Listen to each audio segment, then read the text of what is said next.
So this does seem a little upside down, everyone, because we've done quite a lot of sessions over the last 6 to 9 months, I suppose, looking at all sorts of complex stuff to do with respiratory patients. And it suddenly occurred to Victoria and I, maybe a couple of months ago, that actually we'd never really started with the absolute basics of what is asthma and what is COPD. So the next 2 sessions that we're going to do are what is asthma and what is COPD. And I've tried to not trip over some of the stuff that we've already covered in other sessions. And I've also tried to keep it fairly straightforward, although there are 1 or 2 scary microbiological slides in this. But don't worry, I'm a general practitioner, so I don't understand them either. So next slide.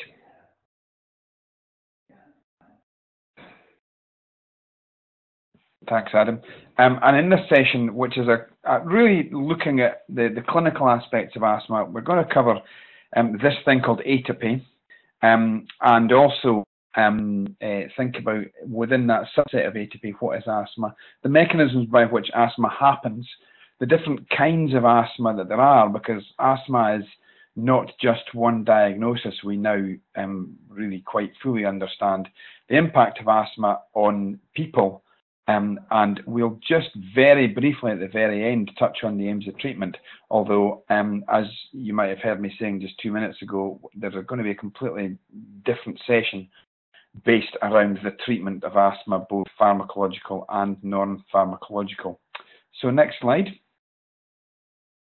So as I say, in further sessions, we will touch on the drugs. We'll touch on where they fit into the guidelines. That'll probably be 1 session, actually. And we'll also think about complex management problems. We've talked a lot about risk, so we probably won't go over that one again unless you feed back into the system that you want to pull that one apart and talk about it, and a wee bit about measuring success. But today's session is basically what is asthma. So next slide. And it always helps, I think, to start at the very beginning, because that's a very good place to start. Next slide. And this is the textbook definition of atopy. This comes from the Quad AI, who are interested not just in asthma, but also in allergy generally.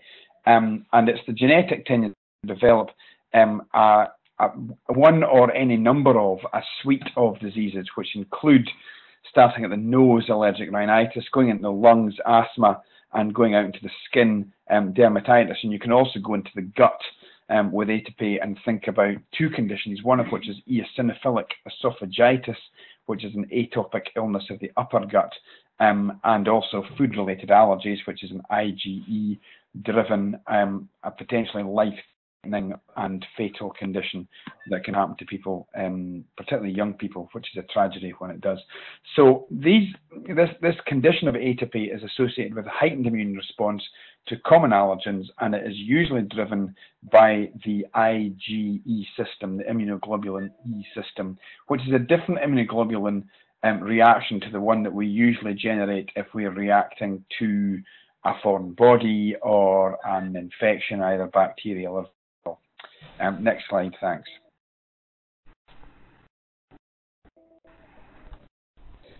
So the genetics of this whole thing isn't particularly well understood. There is no single asthma gene, although quite a lot of work has gone in, along with all the other human genome stuff in the last 10 or 15 years.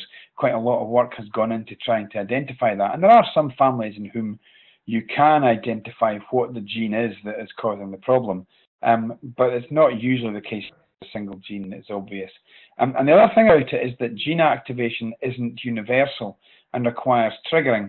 And I think, if you will forgive me for being personal for a minute or 2, if you go into my 3-generation family history, I have asthma, and if you go into my 3-generation family history, my father had eczema. He never had asthma, but he did have eczema, and he did have allergic rhinitis. He then had the misfortune to have 4 sons, of whom his eldest had allergic rhinitis. His second eldest had asthma as a child and then grew out of it for it never to return. His third has demonstrated no sign or symptom of any atopic illness whatsoever. And his fourth, that's me, developed asthma and hay fever, and in the summertime a little bit of eczema as well. If you go to the next generation beyond that, my eldest brother didn't pass on any atopic illness to his children, but both his grandchildren have atopy and asthma. The next one didn't have any children, so he doesn't count. The third one, who had no atopy himself at all, has passed on atopic illnesses to all three of his children, and I've managed to successfully pass asthma on to all four of my children, for which I'm particularly proud, because if I've got to suffer, so should they. So that's the kind of genetics of this thing, and there are a whole bunch of things that can trigger people's asthma, either in early life, or even actually before, well, in very early life, before we're born. There are factors that can influence whether we do or don't then have our asthma triggered. But it's even more complicated than that, because the work that's been done in the large database studies, one of which I'm sitting in the epicenter of here in Aberdeen, which was a medical research council research project that started in 1965 and continues to this day, where all this bunch of people in their mid-50s are still being followed up to find out what happened to them. And it's now being done by Steve Turner, who's no stranger to OPC and research in real life. What we know is that even in those children who develop asthma in their formative years, about 50% of them find that it resolves, but what happens is that their asthma comes back in dribs and drabs over a period of the following years and even decades. So that by the time they got to 50 years old, which is the last time that was looked at least 50% of those in whom their asthma had gone away are now back on people's asthma registers in the UK and being treated for having asthma. The other things about the genetics that are interesting is that it's probably the case that maternal atopy is more influential than paternal atopy, and increases your probabilities more. As I mentioned, generational skipping is not uncommon, and my family is certainly a good example of that. And the other final bit, just to add complete confusion, is that not all asthma is genetically inherited. So there are people who will come completely out of the blue who've got clear and demonstrable asthma, in whom they are the first ever in their family that they're aware of, certainly over 2 generations, to have the condition. Okay, next slide.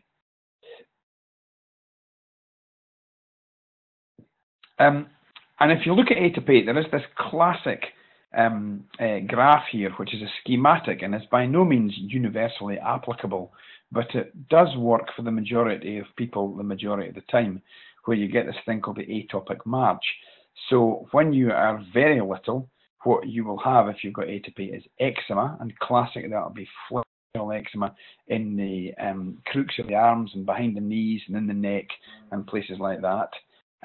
Children will then start to develop food-related allergy, and those are usually spotted in the preschool years. I recently had a child who had an acute, life-threatening first presentation with food-related allergy, who was about 3 years old, which is exactly the time you'd expect that. And then as the child gets older, you start to see asthma, particularly in boys. Boys tend to develop asthma when they're in their elementary or primary school years. Girls tend to develop asthma a little bit later. The average or the mean age for developing asthma, certainly in Scotland, in girls is about 11 or 12, which usually fits with the menarche in girls. And then rhinitis comes along later on. So you can develop rhinitis at any time in your life, and it's often the case. The more often you're exposed to the same allergic trigger, the more likely you are to eventually develop rhinitis to that trigger. And I saw somebody just last week who presented for the first time with allergic rhinitis, who's in his mid-60s, and that's not by any means uncommon. Okay, next slide. So we've said what is atopy. Well, what is asthma? And this is the GINA, the Global Initiative on Asthma Guidelines, attempt at diagnosis. And I have to say that none of these kind of guideline-based or dictionary definitions are particularly helpful, but for what it's worth, this is what GINA says. So it's a heterogeneous disease, so lots of different presentations, lots of different manifestations, but it's usually characterized by chronic airway inflammation, and we'll come back to that. It's defined by the history of respiratory symptoms, of wheeze, of shortness of breath, of chest tightness and cough that vary over time, intensity, together with variable airflow limitation. And the word variable is repeated twice there, and I think that's helpful. Asthma varies across a period of a day, it varies across a period of a season, it varies across a period of a year, and it varies across the period of a lifetime. Okay, next slide, thanks. Yeah, keep going.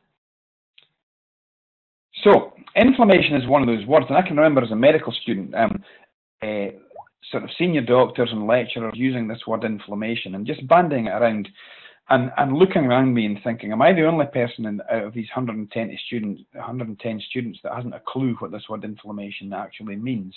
And when I spoke to my friends and colleagues, it turned out that none of us had a clue what it meant. And everybody always takes it for granted that we'll understand what inflammation is. So a rheumatologist that taught me, and I've shown you a rheumatological example here, a rheumatologist that taught me used to say that inflammation is redness, swelling, heat, weepiness, pain, and loss of function. And you can see in this acutely inflamed finger that you've got all of those things. It's red, it's swollen, if you touched that, it would be hot. The weepiness is not quite so much of it, but just around the edge of the nail there, you've got some weepiness. That looks like it would be sore, and it is. And because it's so swollen and the inflammatory process has destroyed the architecture of the joints, you've got loss of function as well. So that's applied to a finger. If we apply it to the lung, then that's inflammation that we would see in asthma. Next slide. So here's a schematic diagram of the lung with all these multiple layers and generation upon generations of airways, starting at the trachea at the top and the central, and then dividing into the left and right major bronchuses, and on and on and on. And there are sometimes 23 separate generations of divisions of these airways until you get right out to the periphery of the lung, where you've then got the alveoli. And asthma is a disease that can affect and cause inflammation in all 23 of these generations of airways, which is a challenge when it comes to treating it. Thanks. Next slide. And here's another schematic which shows the consequences of an inflamed bronchus when it comes to looking when you've got asthma. So on the left here, you've got a cartoon, if you like, of the normal airway. That airway is surrounded by these rings or a webbing of smooth muscle, which is represented by the kind of dark pink colour here on the outside of the airway. On the inside, you've got the various layers of what's called intima. That's the internal structure of the tube, or the pipe, which makes up the airway. And then you've got the epithelial lining on the inside as well. And then you've got blood vessels which are permeating all of this, supplying oxygenated blood into the airway and taking away venous blood as well. When the airway becomes inflamed, there are consequences for all of that and all of those different bits of that story. So the wall of the airway on the right-hand side here becomes thickened because of swelling, because of fluid retention that comes along with the inflammation, just as we saw in the finger. The lining of the lung starts to become weepy, and there are a whole bunch of chemicals that then result in the production of mucus, and not to use a better medical word, muck, that then reduces the diameter of the airway. And then on the outside, the smooth muscle is then triggered and stimulated to contract, which is a natural protective mechanism.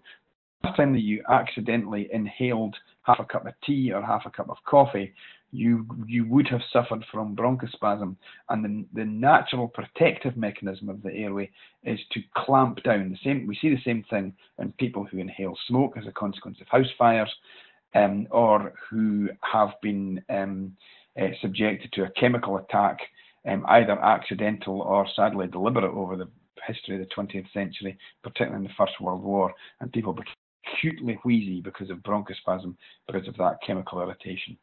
And they didn't have asthma. Next slide. So if we break that down and look at it under the microscope, on the left-hand side of this histology slide, you've got the normal architecture of the lung, with that normal internal lining, which is shown up in a kind of purple colour here, with a normal diameter of the airway, and then these beautiful structures, the alveoli, which are tiny little bubble structures that are out in the periphery there.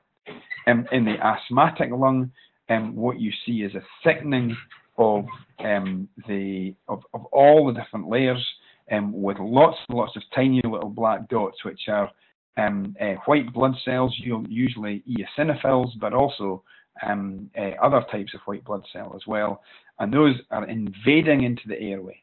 The other thing to note is that dark purple stuff that is in rings around the center of the airway there, that's the muscle, and that muscle has become enlarged. We use the Greek word hypertrophied. So that muscle is enlarged because it's become fitter, because it has been frequently used to go into spasm. It's a fairly obvious truth of physical fitness, that the more you exercise a muscle, the more effective and efficient and fitter that muscle becomes. And unfortunately for people with asthma, that's the case. The more they exercise that smooth muscle by going into spasm, the better able that smooth muscle is to go into spasm the next time, which is an unpleasant and unfortunate vicious circle that it's one of our ambitions to break.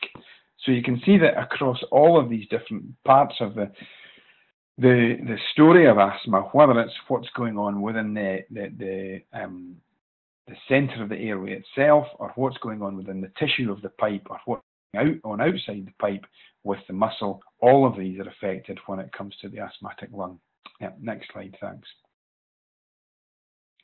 And so this is a nicer cartoon than the previous one, which shows the stark contrast between the normal healthy airway, which has mucus-producing glands that are there to help to moisten the airway, which helps to protect it, helps from bacteria or other foreign bodies that might be inhaled.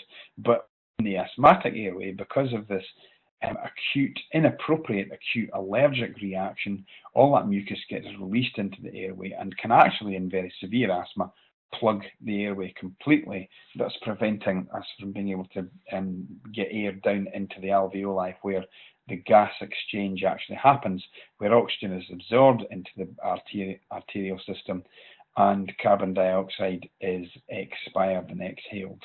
Okay, thanks. Next slide.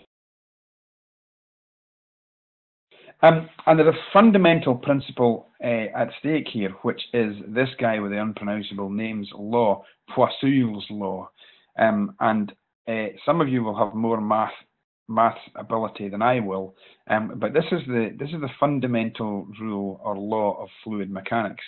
And what it tells us is that the flow through an airway varies to the power of 4 according to any change in its radius. Okay, and what that tells me as a relative simpleton in terms of mathematics and physiology is that you don't need to change the diameter of the airway very much to exert a substantial difference and deterioration as far as flow is concerned. And the other way, if you give someone a bronchodilator that improves the diameter of their airway, then that will result in a significant improvement as well. So small changes in diameter, large changes in flow is basically what that law is telling us. Okay, thanks. Next slide. So, flow through the airway is influenced by its radius. The radius is influenced by external factors that we've talked about, such as smooth muscle bronchoconstriction, and the radius is influenced by internal factors like this word edema, which basically means swelling and pooling of fluid within the tissue, and by mucus secretion and poor clearance of that mucus, which is thick and sticky, which is actually just acting like a traffic jam within the airway and preventing effective flow. Thank you. Next slide. So having thought about the actual anatomy of what's going on within the lung, let's move on now to think about what the mechanism is by which that actually happens to people.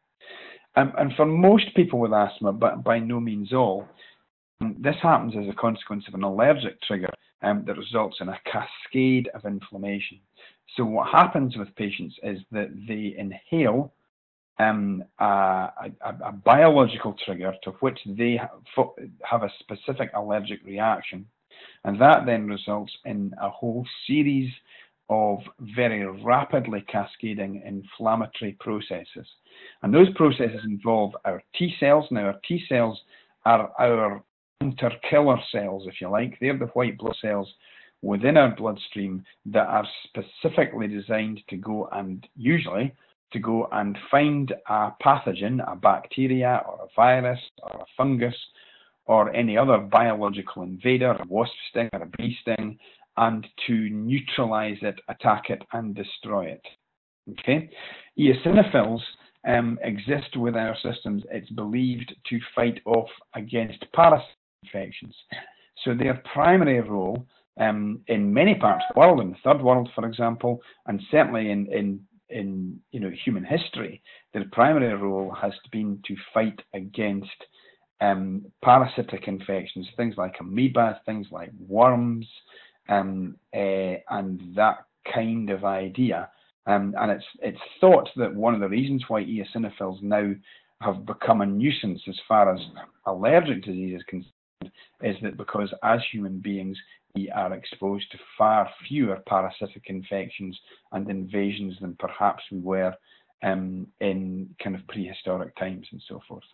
As a consequence of the eosinophils floating around and invading the area where we've inhaled this allergen, what then happens is that these IgE antibodies are released, and when they then combine with and join onto the allergen, that then switches on an inflammatory process within a whole bunch of inflammatory cells that are usually floating around in our bloodstreams in a completely inert manner.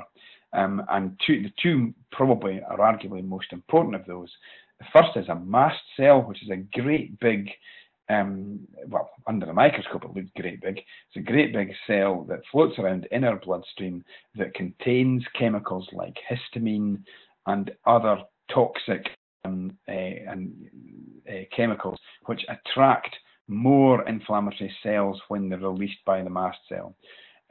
Most of you at some point will have experienced mast cell release from your skin, and that would be if you're walking through the woods and you get stung by nettles, okay, or any other stinging plant or insect. And when that happens, that results in we call it degranulation. That results in the release of all these chemicals from the mast cells acutely and suddenly into the skin, and you then notice this sudden, acute, swollen, painful, itchy, inflamed area within the skin that you'd associate with being stung by nettles or stung by a bee or a wasp or other stinging insects.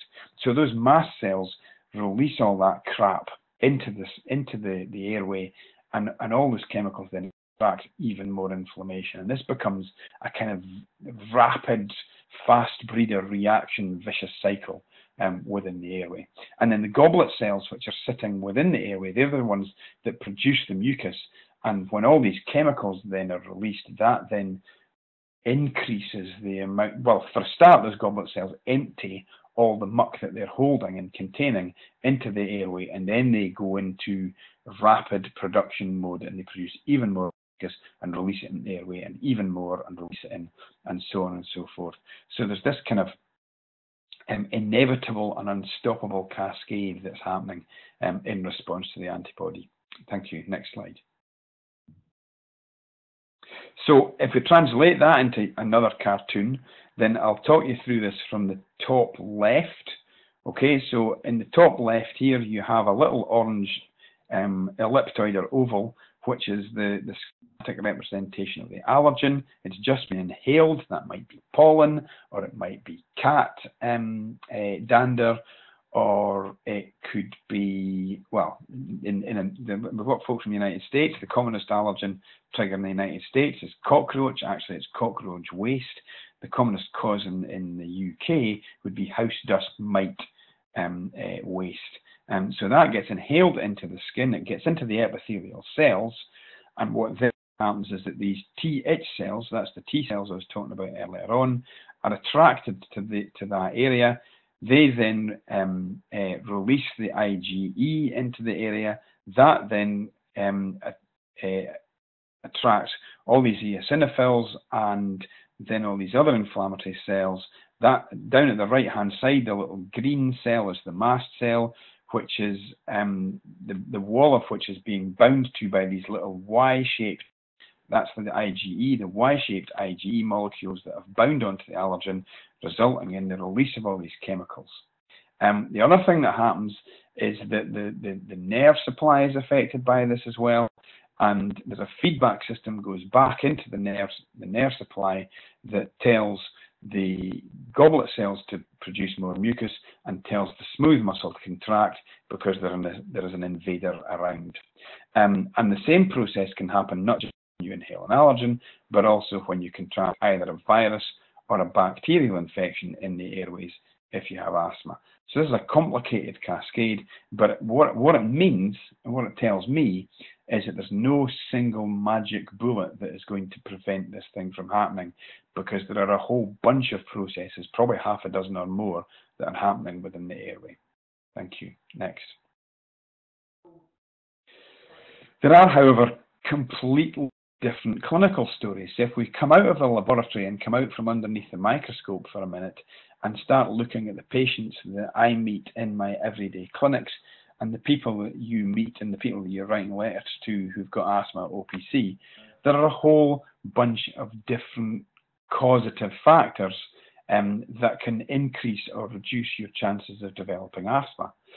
For example, if you're unlucky enough to have or choose the wrong occupation. And that people I was talking about earlier on who aren't necessarily atopic, quite a lot of them can have occupationally induced asthma.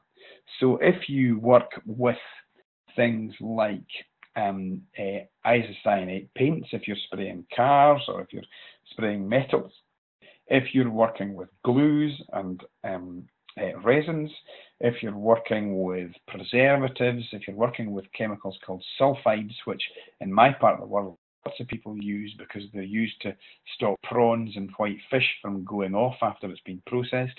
If you're working with laboratory animals, if you're working with other toxic chemical agents, then you can actually develop asthma de novo without having the genetic tendency.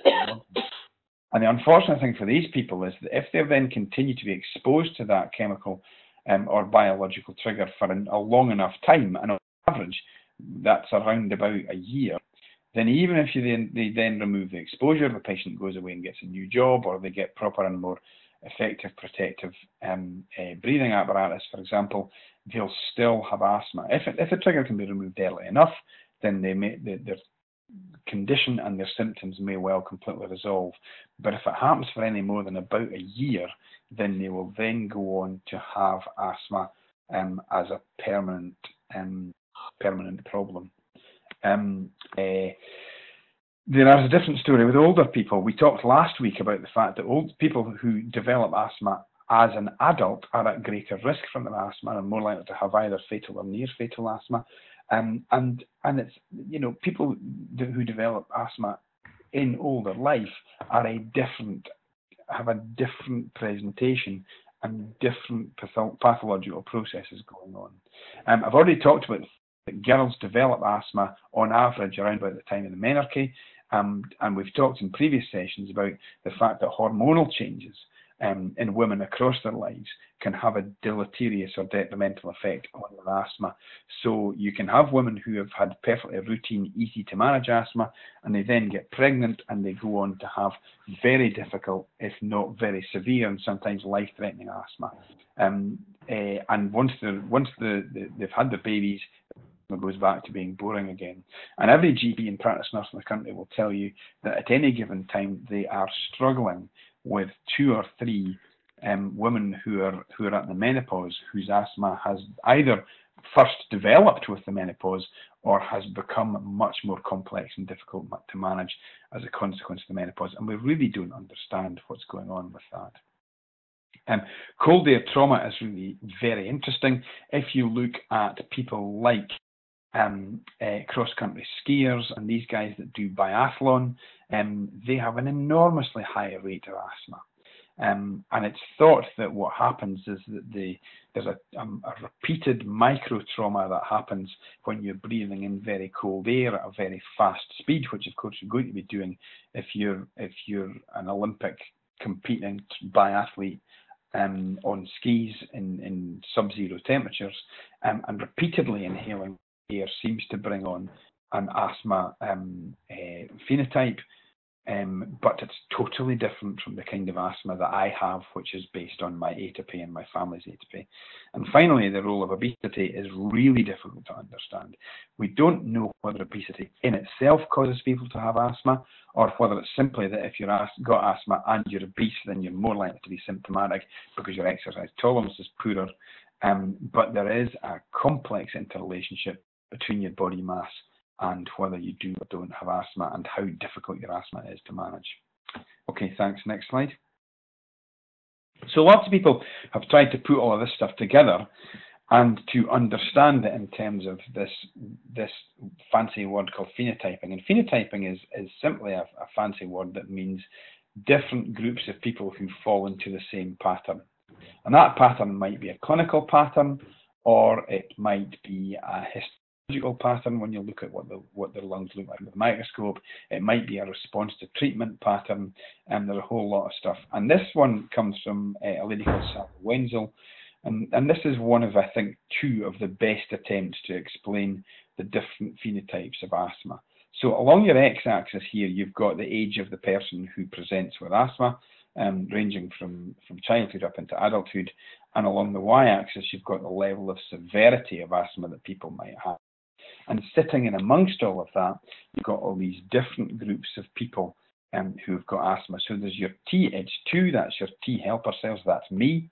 That's your atopic person with asthma, who are likely to present younger, because that we've seen that with the slide about the atopic march, who are more likely to have allergic problems. They're more likely to get exercise-induced asthma, which is what EIE stands for. But there is a small within that who've got later onset, adult onset eosinophil-driven asthma. And then you've got this other non-Th2 asthma, the non-atopic asthmatics, who tend to present later in life. So there'll be the women that present at the time of menopause. There'll be people who present once they have become obese. There'll be people who have got smoking-related reversible obstructive airways disease, which we'll talk about when we're talking about COPD, this so-called ACE syndrome. You can lump the occupational asthmas into this group as well, I think.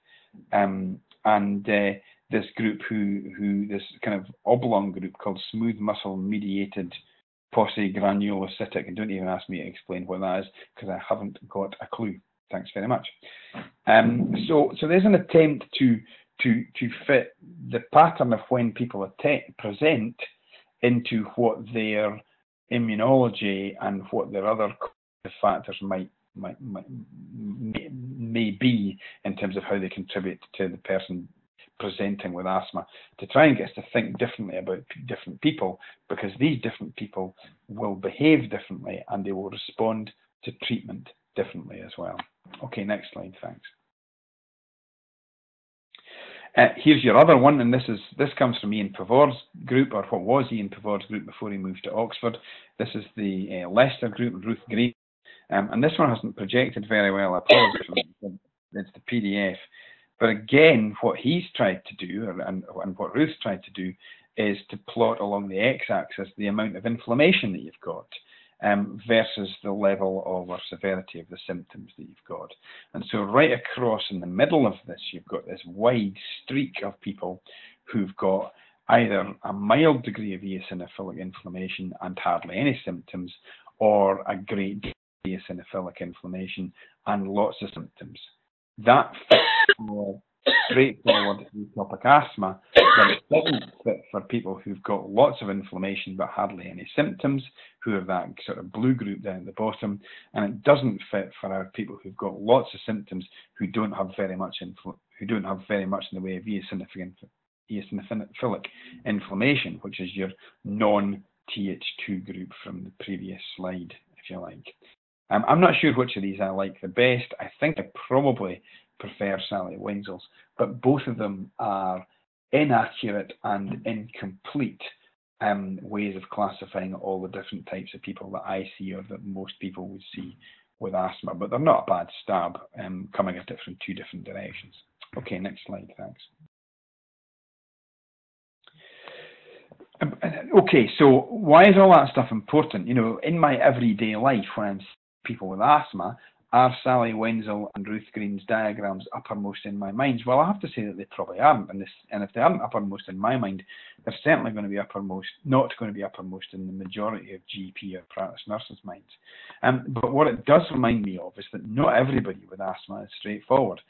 Asthma is easy when it's easy, but when it's difficult, it's almost impossible.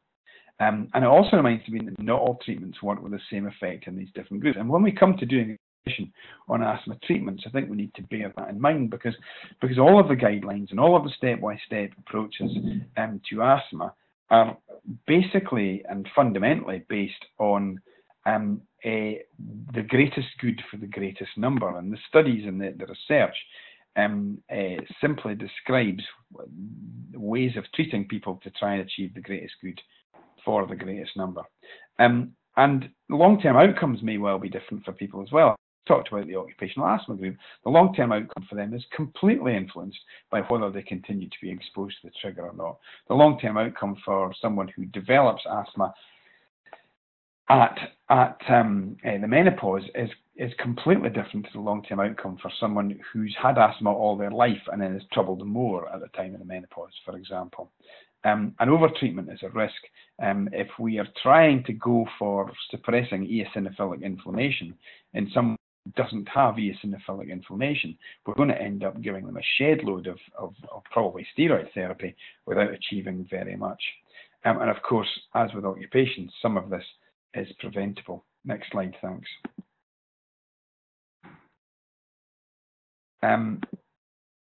So that's that bit. Now let's move on to what asthma means for the population of the United Kingdom in this case, and apologise to those of you who are online who are in the UK. But what it means is the impact of asthma.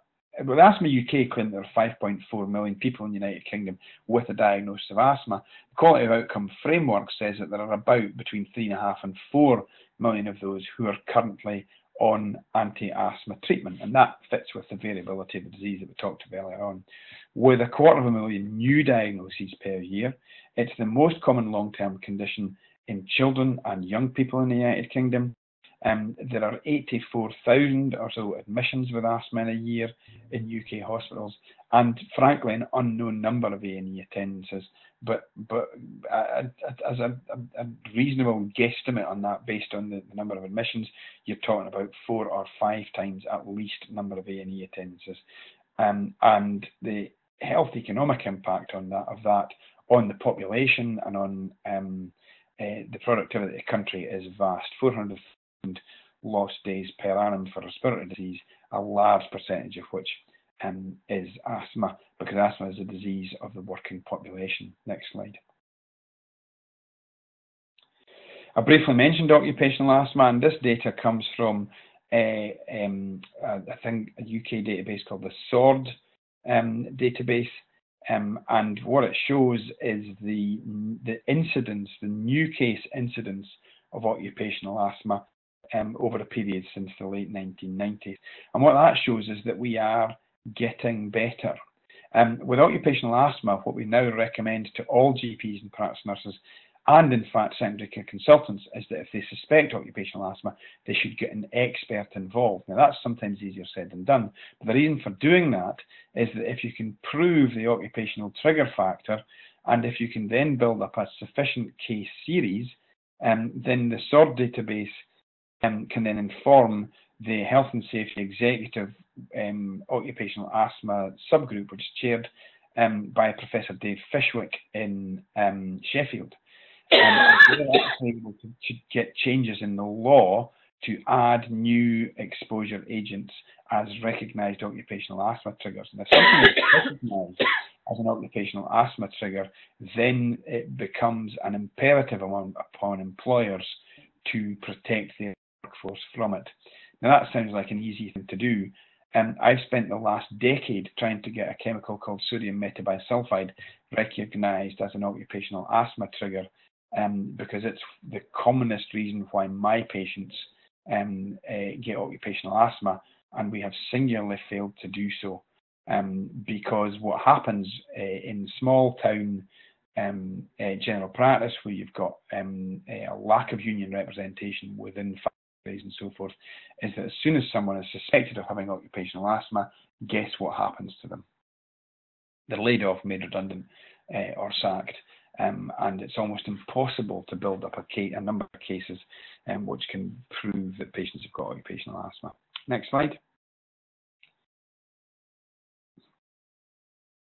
So asthma is a lifelong problem, and this is quite a neat pie chart here that comes from Asthma UK, and they did a big survey where they basically asked everybody who'd been in contact with their helpline to tell them what age they were when they developed asthma, and you can see that there is a complete plethora here, and although there's a general trend, I think, towards it being less likely for you to develop asthma the older you get. Actually, in the very old age groups, there's quite a lot of people. So asthma presents at every age, and you ignore older people with respiratory symptoms, or ignore asthma as a potential diagnosis in older people with respiratory symptoms at your peril, particularly if they've never smoked cigarettes or don't have a 20-year pack history. Okay, next. Hi, this is Tim on Shaheen's phone. We're getting there. Let's talk about aims of treatment in terms of asthma. Next slide.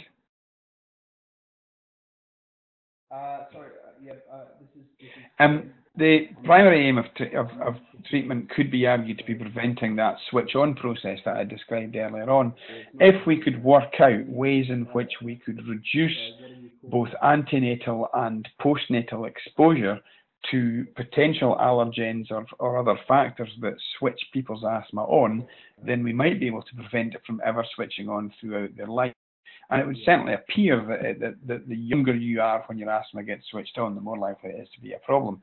That's one of the reasons why, for example, health visiting advice now is to continue, if you're breastfeeding, to continue breastfeeding your child for as long as possible, and to not wean a child, whether they're breast or bottle fed, onto any form of solids until they're at least 6 months old, because it's recognised that exposing younger children to solids increases their chances of developing an IgE-related allergic response, either a primary food allergy or indeed asthma. There's a lot of work being done in my part of the world, particularly from a guy called Graham Devereux, who's the professor of occupational health in my part of the world, looking at antenatal vitamin deficiencies, and there are a whole series of vitamins in which if pregnant women find themselves deficient and they are atopic, it increases the chance of their children developing asthma once they're born. Reducing early exposure to allergens. The school is out on that one. It seems like a sensible and good idea, but it's very difficult to actually get any good quality research-based evidence behind it, mainly because it's so difficult to do the studies and to prove that people have genuinely managed to reduce allergen exposure. And there's a really interesting thing called the hygiene theory, which suggests that the dirtier you spend your first 6 months of life, or first couple of years of life, the less likely you are to develop asthma.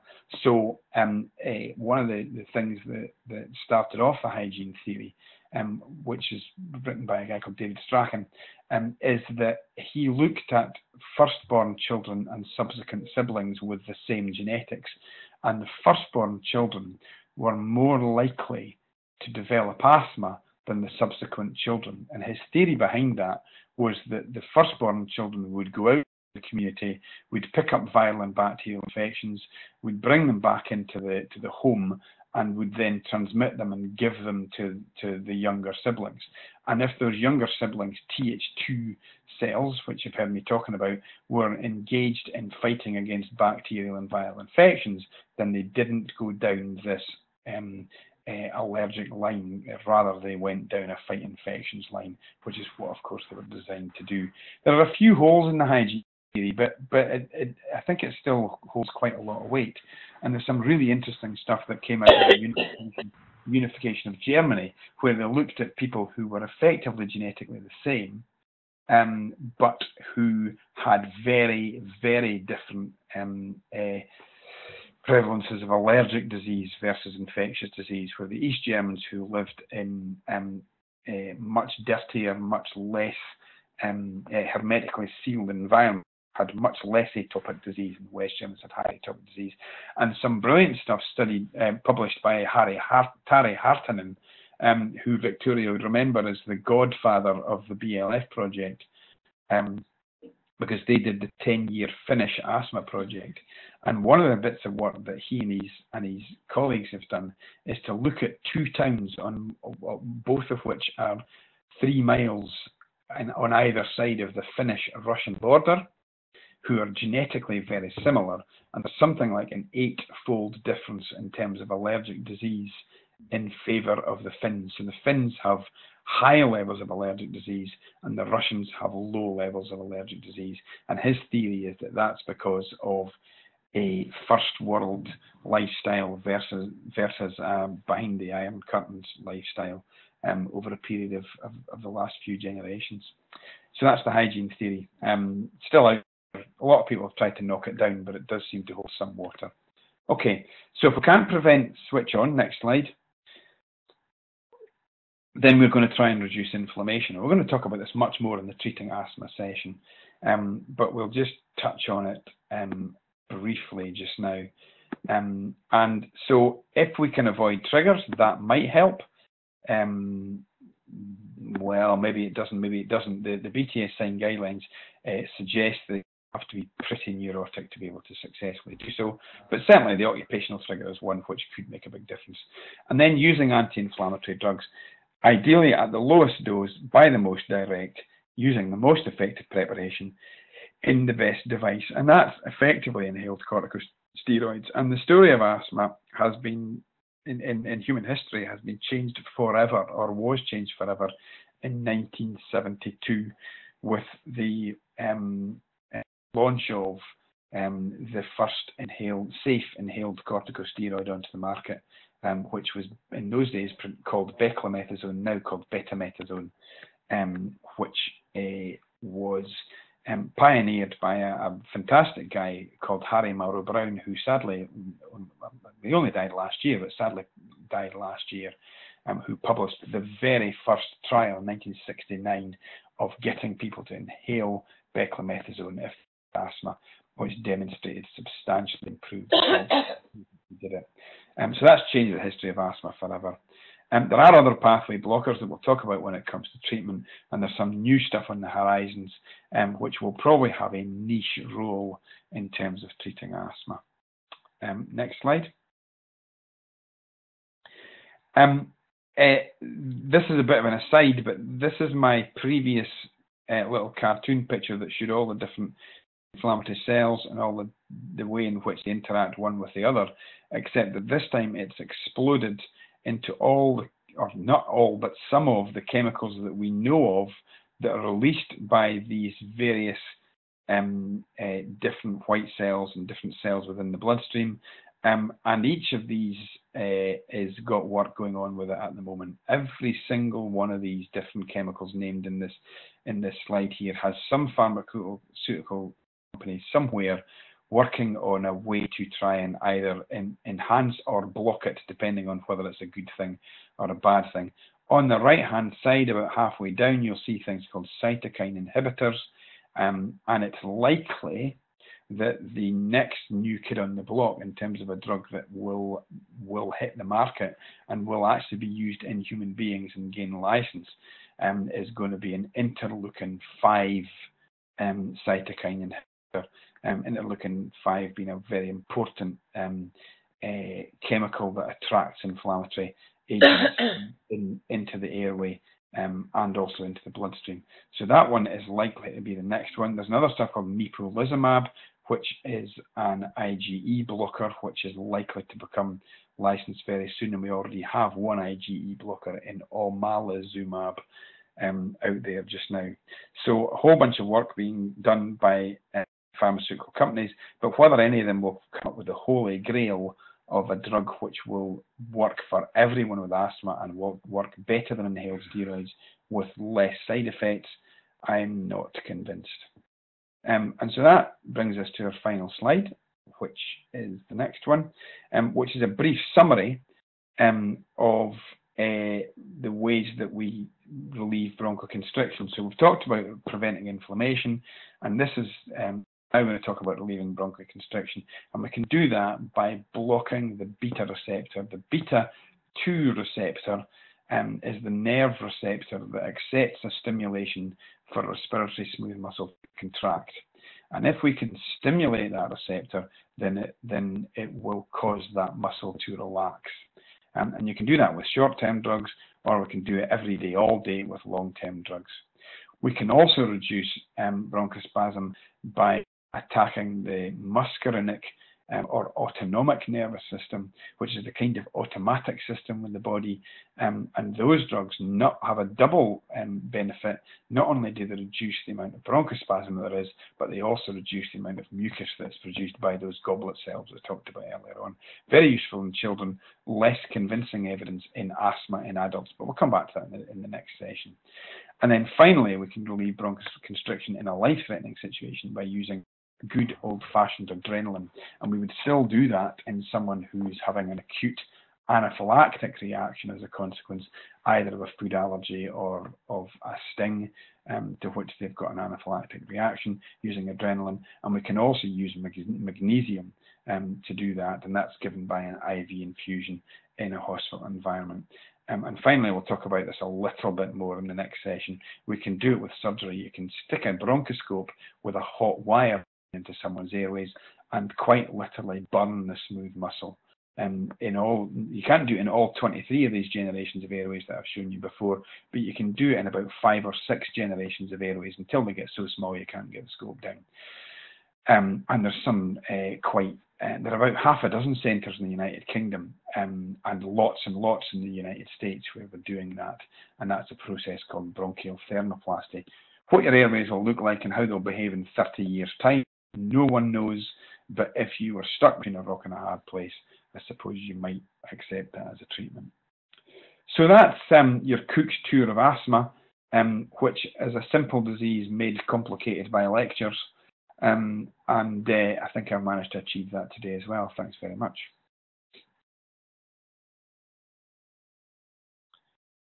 Questions, comments?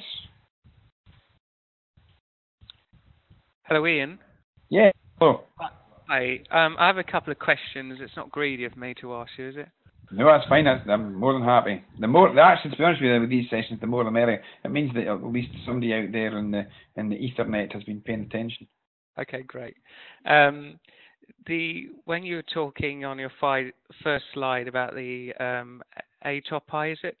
Yes, atopic. Yes, atopic. Yeah, it reminded me a lot regarding depression. You know, you can have it in your DNA, but it's actually, it can be in your phenotype. But with the environment, it can actually bring it on. So what I'm saying is what I'm asking, is with the asthma, can you have it in your DNA, but is it actually strongly to do with your environment that can actually trigger it? So can people have it in their DNA and actually go through life without only having it for a brief amount of time? Yes, absolutely. My brother Kenneth is 57 years old, and he has never wheezed once in his life. He's never demonstrated any evidence of eczema or allergic rhinitis, but he clearly, looking at his family history, he clearly inherited the atopic gene from my father, and he has clearly passed it on to all 3 of his children, all 3 of whom have had at least one, if not more than one, atopic disease in their life. And why has their atopic triggered and his never did? I don't know that we'll ever know the answer to that, but the science behind it would suggest that it's about early exposure, early in life, to triggers that switch that DNA wiring on. When I try and use a simple analogy with my patients, I say to them, imagine a new house. A new house is wired up for electricity, but it requires for someone to come in and plug it in and switch it on in order for the lights to work. Okay. And so there are those two aspects to it. If your house isn't wired, it doesn't matter how many times you switch the switch, nothing will happen. But if your house is wired, somebody needs to switch on the switch in order for it to happen. Okay. And the problem with asthma is that once that switch is switched on, you can take that trigger away completely, but the asthma may well then still continue to persist, sometimes lifelong. Okay. Whether we didn't talk about the psychosocial impact of this, or the impact of psychosocial factors on asthma, which leads nicely out of your question about depression, actually. Yeah. Because we know that people who have asthma will find that their asthma is not just made worse by going into a room with a cat or going into a fish factory with prawns, but it's also made worse by emotional and social triggers. And that's absolutely classic. Those of us who are old enough to have watched the early episodes of EastEnders, I doubt if there's anybody on the line that's actually that old, will remember Lofty having an acute asthma attack when he was jilted at the altar. And it happens. I see people in whom their asthma goes crazy because they've had an emotional insult, if you like. Okay. Yeah. That was your first question. Yeah. And then you were talking about the hygiene theory. Yeah. And I think that makes sense because when I was growing up, I remember my friends who are farmers, we were jumping in mud and ponds and everything. And then when we'd go into school and meet city folk, they would kind of end up being ill and getting viruses and everything. And I remember reading this thing that my mum sent me on the internet showing that when we were growing up, it was good to apparently put your children into let them play in the woods and get dirty. Yep. Because it does help their immune system out. Yep. It's all about this Th2 cell, and the Th2 cell has a choice very early in life and probably antenatally. And the Th2 cell has a choice, your bone marrow has a choice, either to produce Th2 cells which will fight against infections, or to produce Th2 cells that will develop an immune allergic reaction. And if you, the hygiene theory says that if you busy those Th2 cells with fighting against infections, then they will go down that line, and you'll program your bone marrow to go down that line more often than they will to fight against an allergic reaction. Now, even if you've done that and you then get stung by a wasp, you'll still have an allergic reaction to the wasp sting. Yeah. Okay. Because you don't 100% black or white go down a infection line or a fight or react in an allergic manner line. There's a bit of crossover between the two.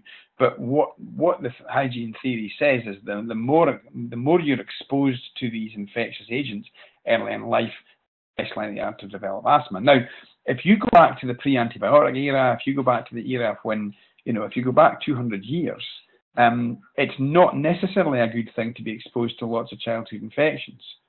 Because if those are significant or dangerous or life-threatening infections, then you're not going to develop asthma because you're dead. Okay? I don't know if any of you are watching have watched these programs about the skeletons that they're digging up with Crossrail. Anybody seen any of these? The childhood mortality rate in the 17th century was 50%. Because of childhood infections. So, I'd rather not let my children, that happen to my children. But actually these more routine infections that you're talking about, coughs, colds, sneezes and wheezes, if children get exposed to those, then they're less likely to develop asthma. So it's going to be really interesting with these big cohort studies, like George Russell's study from the 1960s in Aberdeen that Steve Turner is still repeating. It's going to be interesting to see whether the impact of almost universal preschool childcare has an impact on the prevalence of asthma over the next 5 to 10 years. Yeah. Because if you think about it, when I was growing up, my mum kept me at home and didn't work until I was 5 and then to school. That's almost never the case nowadays. And so we are sending children out to be with other children from a much earlier age than perhaps we were before. And it might be that we'll see a change in the prevalence of asthma as a consequence. Okay.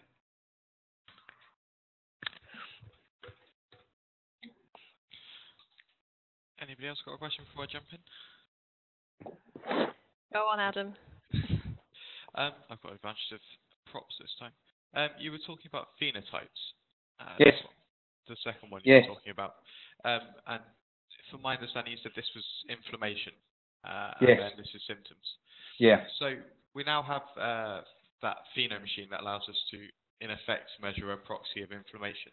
Yes. Has anybody tried putting numerical values along the bottom and then maybe like questionnaire values for symptoms? I don't know, like GINA score or something on the no. left-hand side, and trying to use that to put people into groups and then Yeah, values? What a brilliant question. Not with pheno. Pheno, for those of you that don't know, is exhaled nitric oxide. And if you have eosinophilic inflammation in your airways, then you will breathe out a higher concentration of this stuff called nitric oxide, which you can measure by getting somebody to blow into a clever little machine that measures that. You can also, interestingly, get a nasal pheno machine. So if you think somebody's got allergic rhinitis, you can get them to snort down a nasal pheno machine as well. But what Ruth Green and Ian Pavord, who wrote this slide, did was they decided that what they would do is they would manage people's asthma not based on their symptoms, but based on the amount of eosinophils they had in their sputum. So they managed to persuade a bunch of hardy volunteers and a bunch of strong-armed physiotherapists to force, you do an induced sputum maneuver where a physiotherapist basically beats you up and you get spit out. And they then counted the number of eosinophils that were in that sputum. And they then decided how much steroid you needed to be on based on the number of eosinophils per cubic mil that you had in your sputum versus, what you had before or what you had subsequently. And they then designed almost like a sliding scale of the amount of treatment that people had to be on. And guess what it was? You ended up with much better outcomes based on treating how many eosinophils people had rather than treating people just on how many symptoms they had. The problem with doing it with pheno is that as soon as you expose the human airway to any sensible amount of inhaled corticosteroid, your pheno level drops into your boots and you end up with an unrecordable pheno level. So although pheno is a really useful diagnostic marker for asthma, it's probably useless in terms of monitoring people, other than it tells you if somebody's not taking their inhaled steroid. Does that make sense? Yes. So it's a great question, but unfortunately it doesn't work. Could you not potentially ask them maybe not to take their inhaler like the night before and the morning of? No, and it takes longer than that. You need to have not taken your inhalers for about 2 to 3 weeks before your pheno level will come up. So we have a pheno machine in Peterhead, and we use it as a diagnostic tool if we're trying to hunt down a diagnosis of asthma, and we use it if we suspect that a person's not been taking their inhaled steroid at all and that they're lying to us. And if their pheno level is raised, then we know they're not taking their steroid, basically. But as a monitoring tool, it's a fairly blunt instrument. I don't think that it works very well. But it's a great concept, and if we could actually persuade people to, submit monthly sputum for eosinophil count, then you could much more accurately track their level of inflammation in their lungs, and therefore much more accurately predict the amount of inhaled or oral steroid they need to be on. Okay, fair enough. I've got another question. Can I just ask another? Are there any research out there? Is there any research out there that show the older folk, as in 60 plus? Is there research showing that there's a higher amount of patients that have asthma in that age? Because I'm thinking of Alzheimer's research. It shows that there is a huge amount of 60 plus people right now having dementia and Alzheimer's based on the fact that there was lots of lead in the environment in the 40s and 50s, as well as asbestos in occupation. And I was wondering, is asthma similar to that? I don't think so. I think the biggest problem that we face with older people with wheezy illness is labelling them all as having COPD. And we'll come to that when we do our What is COPD session. So if you are over the age of about 45 and you turn up with a new presentation of respiratory symptoms, there's a risk that you'll be inappropriately diagnosed as having COPD, especially if you've smoked at least 20 cigarettes a day for 20 years. And a number of those patients will turn out, when you give them anti-asthma treatment, to have their symptoms and the abnormality in their lung function completely reversed back to normal. And so there is a risk that people don't get that done, and they simply get labelled as having COPD, and they then go down a, oh well, we're not going to aim for complete obliteration of your symptoms, we're not going to aim for complete control of your disease. I mentioned in the passing, we should be very suspicious of asthma in older people who've never smoked. We should be very suspicious in those who've worked in an occupation that might have triggered asthma. And it's pretty straightforward and relatively easy usually. It's just to give them a trial of treatment to see if it makes their symptoms go away. Asbestos is a different condition altogether. If you got exposed to asbestos over a lifetime, you do develop a chronic lung disease, but it's not asthma. It results in a fine, almost like a spider's web of fibrosis, of scarring and inflammation with the lung that renders the lung less flexible than it previously was. I often say to my patients, if I'm trying to explain what asbestos lung disease is, if you think of a proper good old-fashioned South Sea sponge that you might have in your bathroom, when you squeeze it, it expands right back to normal again. That's what normal lungs like. If you allow the sponge to dry out, it becomes less flexible, and that's what happens to the lung when it's exposed to asbestos. So that's a different inflammatory process altogether. The inflammation in asbestos, the lung disease, isn't in the airway, it's in the actual tissue of the lung.